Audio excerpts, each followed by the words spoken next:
वह रात थी जब माधव अपना रात का खाना समाप्त करके सोने की तैयारी कर रहा था। तभी उसके घर के बाहर से किसी ने पुकारा, भाई, ओ भाई, माधव भाई घर पर हो क्या? समय रात के तकरीबन 9:30 हो रहे थे। माधव ने दरवाजा खोलकर देखा तो सामने उसका दोस्त रामलाल खड़ा था।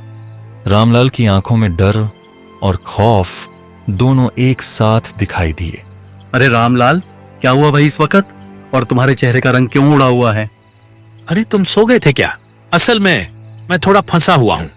हाँ, चेहरे से पता चल गया था। बताओ क्या हुआ है? क्या हुआ? मेरे साथ मेरे घर चलो, तुम्हें देखना पड़ेगा जाकर, तब समझोगे। बिना कोई सवाल जवाब किए क्या हुआ था यह देखने के लिए माधव रामलाल के साथ चल पड़ा। जब वे रामलाल के घर के पास पहुंचे तो एक ऐसा नजारा था जिसे देखकर माधव थम गया।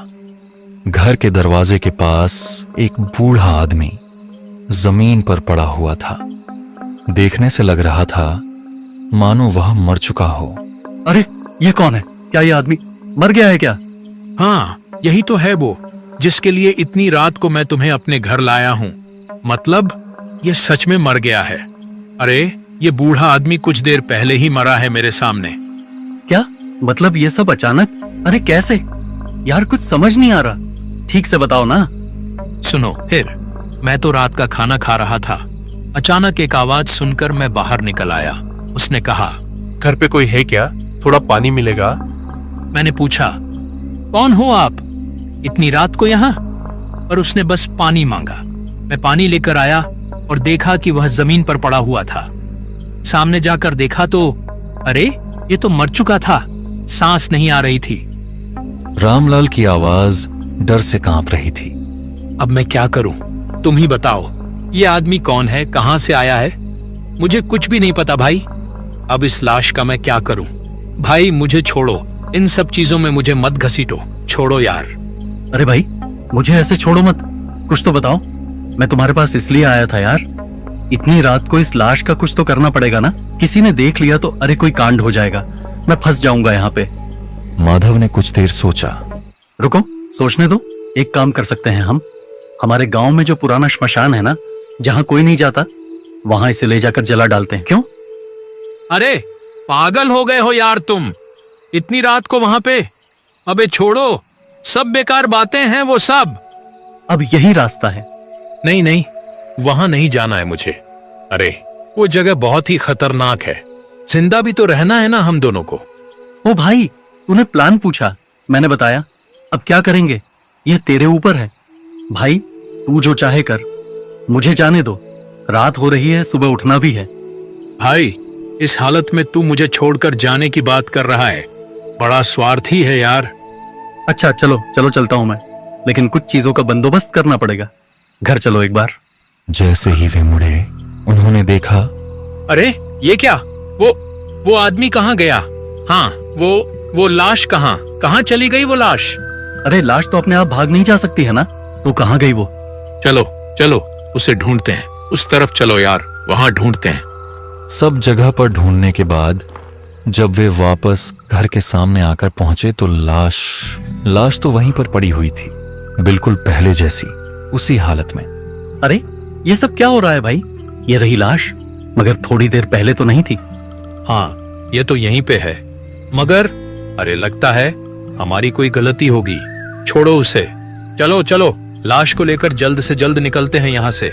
चलो, रात हो गई है, अब फंस गए हो तो इसका कुछ करना तो पड़ेगा ना हमें। अब तू यहाँ रुक, मैं मेरा स्कूटर लेके आता हूँ। बढ़िया ध्यान रखना कि ये वापस गायब ना हो जाए। रामलाल उस लाश के पास बस खड़ा हुआ था। माधव अपना स्कूटर लेने अपने घर की ओर जा चुका था, मगर रामलाल ने एक बार के लिए जैसे ही उसने लाश की तरफ अपनी नजरें दौड़ाईं तो ऐसा लगा जैसे कि वो लाश उसे ही देख रही थी। अरे ये क्या? नहीं नहीं, मेरा वहम होगा। रामलाल अपनी नजरें चारों तरफ दौड़ाने लगा, लेकिन एक बार के लिए उसे ऐसा लगा मानो कोई तो था वहां पर जो उसके हाथ को पकड़कर खींच रहा था। ऐसा लग रहा था कि यह स्पर्श किसी बुजुर्ग आदमी के हैं। रामलाल ने पलट कर देखा तो उस लाश के हाथ कांप रहे थे। रामलाल डर तो गया था और डर के मारे उसने अपनी नजरें दूसरी ओर कर लीं और ठीक तभी पीछे से उसे कुछ ऐसा सुनाई दिया जिसे सुनकर वह रुक गया। मेरा क्रियाकर्म अच्छे से करना। मैं कोई लावारिस नहीं हूँ तुम्हारी तरह, तुम्हें तो पता है ना।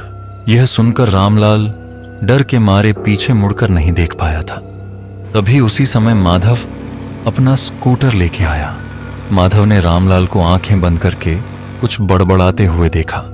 अरे क्या हुआ? अरे ओ, आंखें बंद करके क्या बक रहे हो तुम? ठीक तो है ना? डरे हुए लग रहे हो फिर। अरे यार ये लाश ना, चलो यार जला देते हैं इसे जाकर। हाँ हाँ ठीक है ठीक है। माधव और रामलाल लाश को स्कूटर पर लेके शमशान की ओर निकल पड़े। माधव गाड़ी के सामने बैठा था और गाड़ी चला रहा था और ठीक उसी समय बारिश शुरू हो गई। अरे यार ये बारिश भी ना, अब पता नहीं क्या होगा। श्मशान जल्द से जल्द पहुंच जाएं, काफी है। मुझे मालूम नहीं यार, मेरा तो नसीब ही खराब है, नहीं तो ये आदमी मेरे दरवाजे पर क्यों आता। अचानक ऐसा लगा जैसे किसी ने रामलाल के सर पर मारा हो। अरे बाप रे, अरे यार किसने मारा मुझे? अरे क्या हुआ? कौन मारेगा? तभी अचानक किसी के हंसने की आवाज सुनाई दी। अरे बाप रे, चलो यार जल्दी यहाँ से। ये लाश, ये तो जिंदा लाश है। ये मुझे कुछ कहना चाह रही है यार। चलो जल्दी चलो, इसे जला डालते हैं, चलो। क्या? अरे क्या भाग रहे हो तुम? क्यों? क्या हुआ? अरे मैं कुछ बता नहीं सकता तुम्हें यार, तुम जल्दी चलो। माधव ने गाड़ी रोक दी और रामलाल के पास आकर पूछा, ए बताओ आगे क्या हुआ है, बताओ। अरे डर के मारे तुम तो कांपने लगे हो बे, बताओ। ओ भाई, मैंने जो देखा, सुना और महसूस किया है ना। अरे यार सुनो सुनो सुनो, वो सब वहम है तुम्हारा। शांत हो जाओ। हाँ शांत होकर तुम एक काम करो, तुम गाड़ी चलाओ, लाश लेकर मैं बैठता हूँ। हाँ ये सही रहेगा, सही रहेगा। अब माधव स्कूटर के पीछे बैठा था और रामलाल स्कूटर चला रहा था। ठीक उसी मौके पर तूफान आ गया। अरे यार, इसी बात का डर था। अब बारिश और भी तेज हो गई है तो और परेशानी होगी, रास्ता भीग जाएगा पूरा। हाँ यार, गाड़ी चलाना भी मुश्किल हो जाएगा, कितना तेज तूफान है। तूफान का नजारा और तेज हो गया और उस नजारे में जो लाश थी वह भी भीगने लगी। यहाँ तक कि गाड़ी चलाना भी मुश्किल हो गया था। अब मुझसे नहीं हो रहा भाई, और नहीं। हाँ हाँ तुम्हारी बात बिल्कुल सही है। इस हालत में तो गाड़ी चलाना मुश्किल है भाई। तुम स्कूटर को एक साइड कर दो। वे दोनों जाकर एक सुरक्षित जगह पर खड़े हो गए, मगर वह लाश स्कूटर पर अकेली पड़ी हुई थी। भाई वो लाश तो भीग रही है, कुछ करें क्या? अरे बाबा क्या करें, कुछ है भी तो नहीं करने को। रामलाल अचानक कुछ देखकर बहुत डर गया और चीख उठा। अरे अरे वो देखो भाई, वो देखो, वो लाश उठ के बैठी अपने आप। मैंने अपनी आंखों से देखा भाई। अरे चुप हो जाओ यार, चुप हो जाओ। क्या बके जा रहे हो तुम? अरे वो लाश है, अपने आप उठकर कैसे बैठ जाएगी वो? अरे मैंने देखा है। अरे यार मैं झूठ क्यों बोलूंगा? हाँ बस ये सब सिर्फ तुम्हें दिखाई दे रहा है। अरे मैं भी तो हूँ तुम्हारे पास खड़ा, मुझे तो कुछ नहीं दिखाई दे रहा भाई। सुनो सुनो मेरी बात, मैं कहता हूँ कि ये लाश तुम्हारे घर के सामने मिली है ना, इसलिए तुम्हें वहम हो रहा है और कुछ भी नहीं। हाँ समझे? अब सुनो, एक बार ये बारिश बस रुक जाए तब श्मशान जाकर इस लाश को जला देंगे, बस सब खत्म। जैसे ही एक बार यह बारिश रुकी तभी वे लोग स्कूटर लेकर निकल पड़े। स्कूटर चलाने का भार इस बार भी माधव ने रामलाल को दिया था, क्योंकि लाश को लेकर वह काफी डरा हुआ था। देखते ही देखते वे दोनों श्मशान में पहुंच गए, जो कि बहुत ही डरावना था। बिल्कुल सुनसान सन्नाटा। ये इतना खाली क्यों है? अरे भाई, रात के 11 से 12 बजे इस श्मशान में गांव के तुम्हें कौन मिलने आएगा यहाँ पे?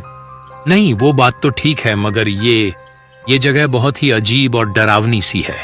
हाँ वैसे बात तो सही है, ये तो होना भी चाहिए। अब जितनी जल्दी हो सके काम निपटा कर चलो, यहाँ से निकलते हैं। अच्छा एक बात बताओ, ये यहाँ पे कोई आता है क्या? पता नहीं किसी ने देख भी लिया तो। अच्छा हमारे पास जो माचिस था ना, वो तो गीला हो चुका है ना? हाँ लाइटर मेरे जेब में है, फिक्र की बात नहीं।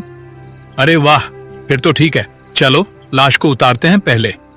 दोनों ने मिलकर लाश को पहले तो नीचे उतारा, उसके बाद माधव अंदर गया श्मशान के, एक बार चेक कर लेने के लिए।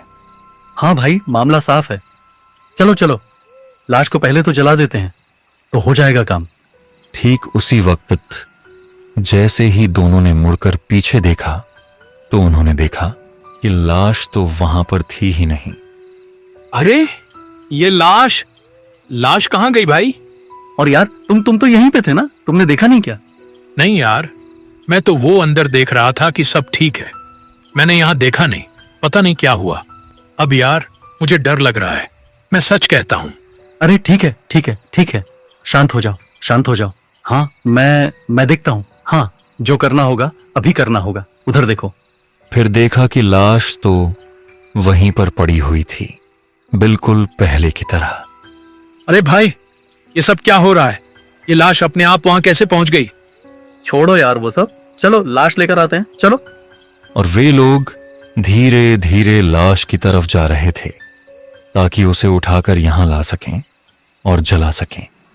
और जैसे ही उन्होंने लाश को उठाने की कोशिश की, वे दोनों डर के मारे वहीं पर रुक गए, क्योंकि वह अपने आप उठकर बैठ चुकी थी। उसकी आंखें मानो बंद थीं और वे दोनों डर के मारे वहीं पर सहम गए थे।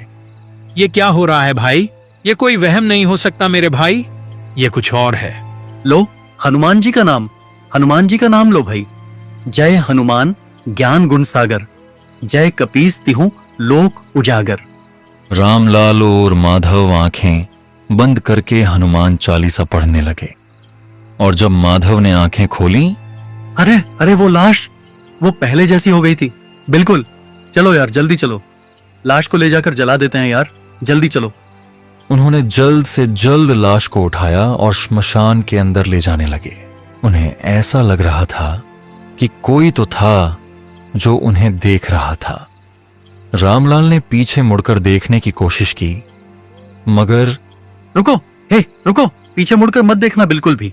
हाँ वो सब आत्माएं हैं जिनकी वजह से आज ये श्मशान इतना सन्नाटा छाया हुआ है। चलो वहां जाकर बैठते हैं, चलो। चारों तरफ से हंसने की आवाजें आ रही थीं। कोई हंस रहा था उनके चारों तरफ, और वो लाश, उसकी हंसी की आवाज उन्हें सुनाई दे रही थी, मानो वह अभी तक जिंदा हो। माधव को खरोत पर पूरा भरोसा था। उसने लाश के ऊपर तेल डाला और लाइटर निकालकर ऑन करने जा रहा था कि तभी वो लाश, वो जिंदा हो चुकी थी, फिर से उठकर बैठी थी। वो उन दोनों की तरफ देखकर, गुस्से भरी आंखों से देखकर वो बोली, इस श्मशान में मुझे लाकर बहुत बड़ी गलती कर दी है, और मेरी मौत के लिए भी जिम्मेदार तुम लोग ही हो। एक मिनट। ए बाबा, हमने आपको कहां मारा? आप तो खुद आए थे मेरे दोस्त के दरवाजे पे मरने के लिए, और अब हमें ब्लेम कर रही है। मैं नहीं आया था क्या? और नहीं तो क्या? तुम लोगों को मुक्ति तो मैं दूंगा, पर मुक्ति क्या मुझे मिली है पता? लड़के, क्या नाम है तेरा? तूने क्या किया है मेरे साथ? तुझे तो अच्छे से पता है। मेरी इज्जत लूट के, मुझे मार के भी तुझे चैन नहीं मिला। तू राक्षस है, राक्षस।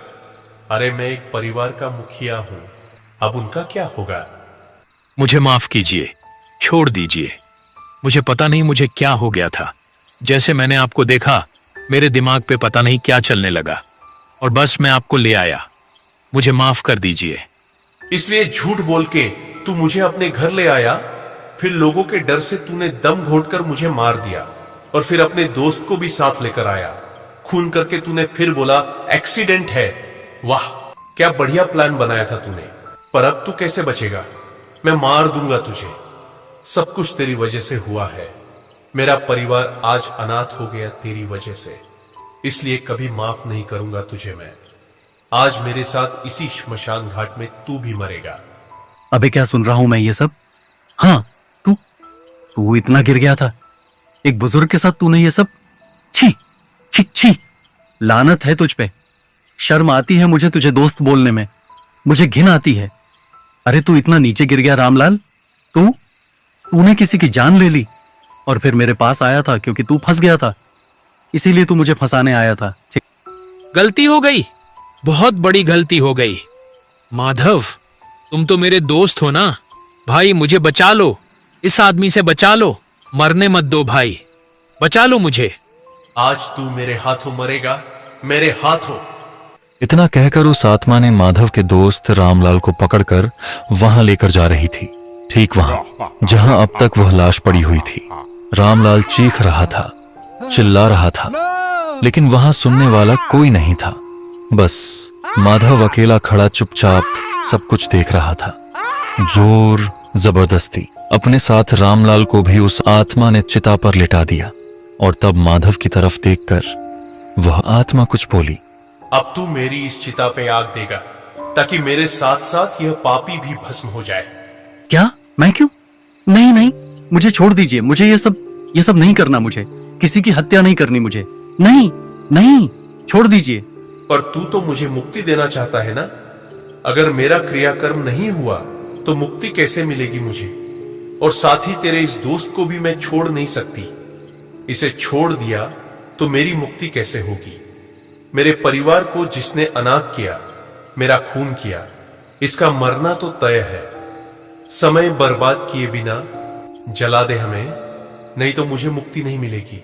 जला दे, जला दे, भस्म कर दे। इतना बोलकर उस आत्मा ने रामलाल के शरीर को छोड़ दिया और उस आत्मा का शरीर ठीक रामलाल के बाजू में गिरा हुआ था। माधव क्या करता? अब आपके साथ मेरा मुकाबला कैसे हो सकता है? मैं तो ये सब सोच भी नहीं सकता कि मैं आपसे लड़ूं, और मैं लड़ना चाहता भी नहीं, क्योंकि आप एक अच्छे इंसान थे। और मेरे दोस्त ने जो किया वाकई गलत था। उसको सजा मिलनी तो चाहिए जरूर। मेरे यार रामलाल, तूने जो किया था, तेरा तो ऐसा ही कुछ हाल होना था ना। अब बस शांत हो जा मेरे यार। इसके बाद जो नजारा शुरू हुआ वह नजारा वाकई खौफनाक था। एक तरफ उसका दोस्त जो अपने पाप की अग्नि में जल रहा था, उसकी चीख माधव के कानों को, उसके दिल को छू रही थी। और दूसरी तरफ वह आत्मा, उसकी हंसी पूरे श्मशान को एक अलग ही मंजर दे रही थी। माधव यह सब सुन के मन ही मन सोच रहा था कि भगवान, हाँ, हो सकता है कि मेरा दोस्त दोषी था, पापी था, बहुत बड़ा पाप किया था उसने, मगर आपसे एक ही विनती है कि मेरे दोस्त की आत्मा को मुक्ति देना, उसे सुधरने का एक मौका देना। जय श्री राम, जय हनुमान।